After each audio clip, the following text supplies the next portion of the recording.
There's a place on this planet that you can see from space, but that officially doesn't exist. A place no journalist, no inspector, and no camera can reach.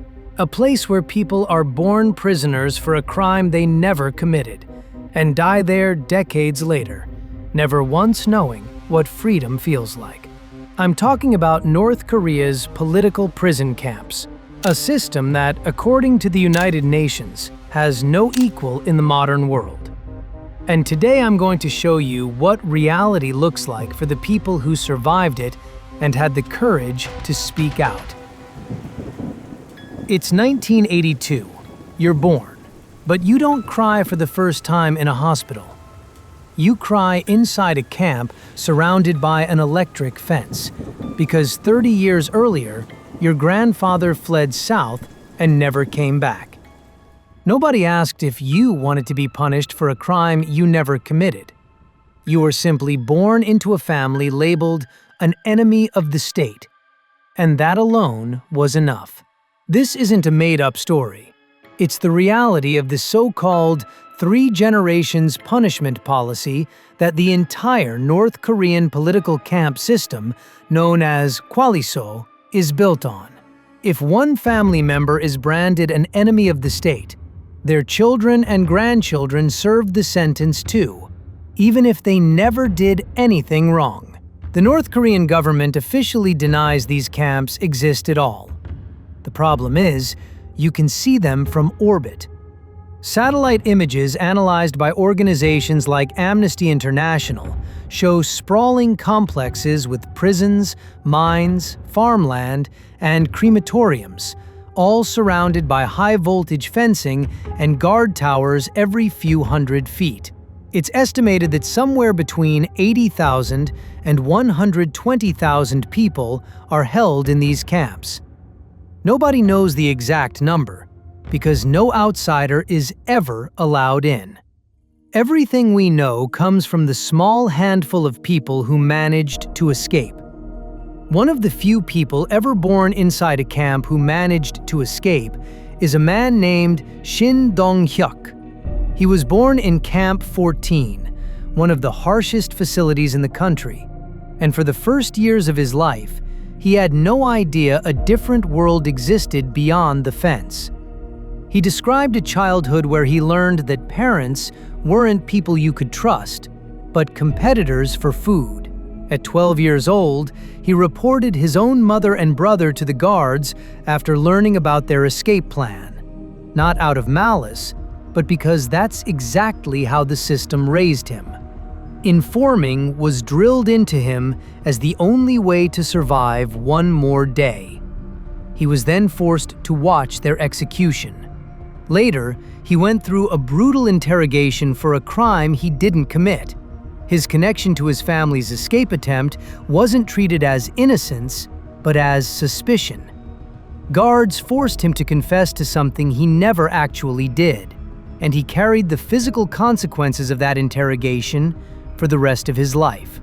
There's one unwritten rule in every one of these camps. The work is meant to kill you slowly, not quickly, because a dead prisoner produces no value.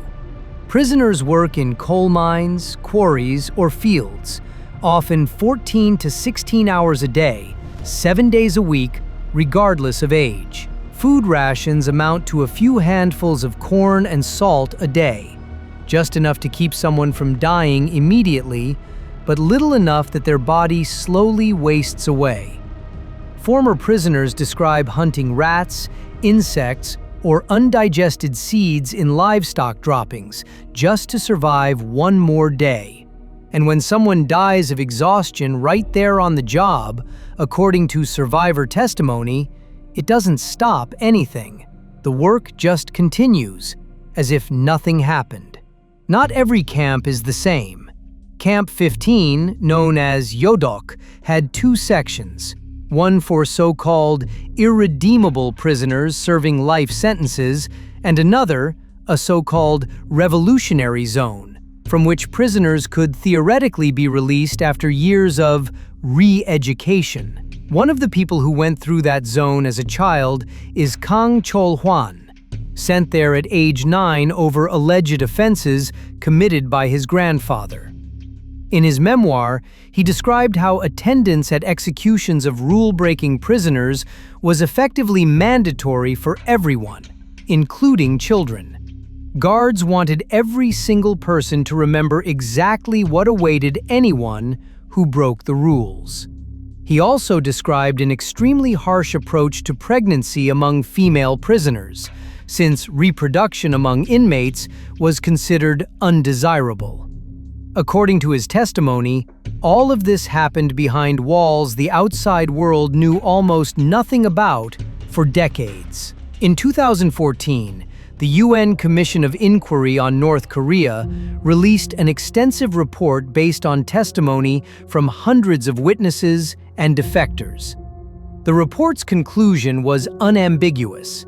The camps involve widespread, systematic violations of basic human rights on a scale comparable to some of the most serious crimes recognized under international law.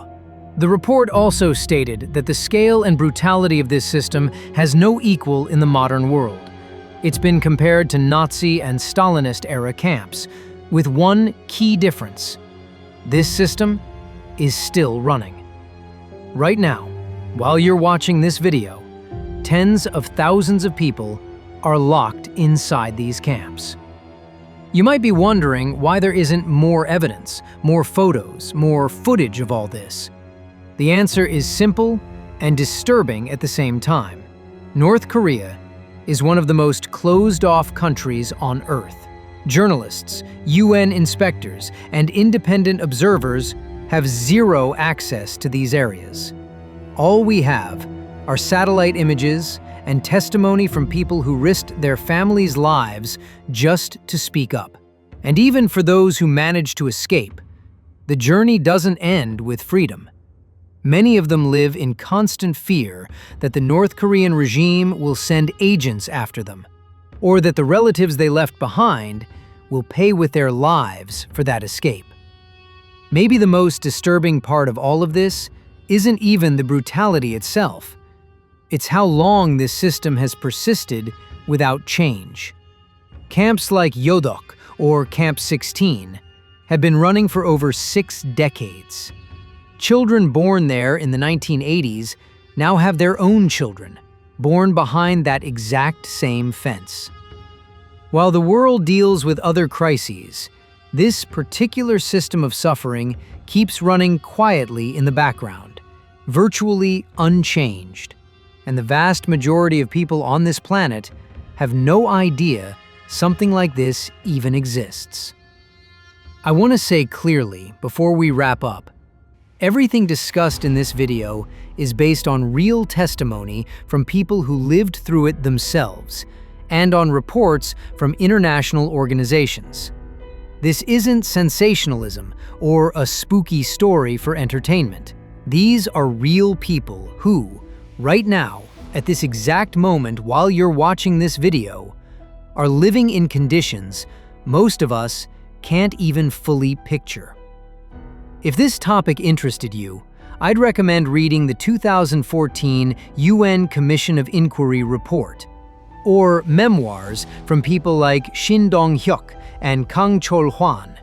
They're among the very few first-hand accounts we have. Thanks for sticking around until the end. And honestly, when you really sit with the fact that all of this is happening right now, while you're watching this from the comfort of your own home, it's genuinely hard to even wrap your head around.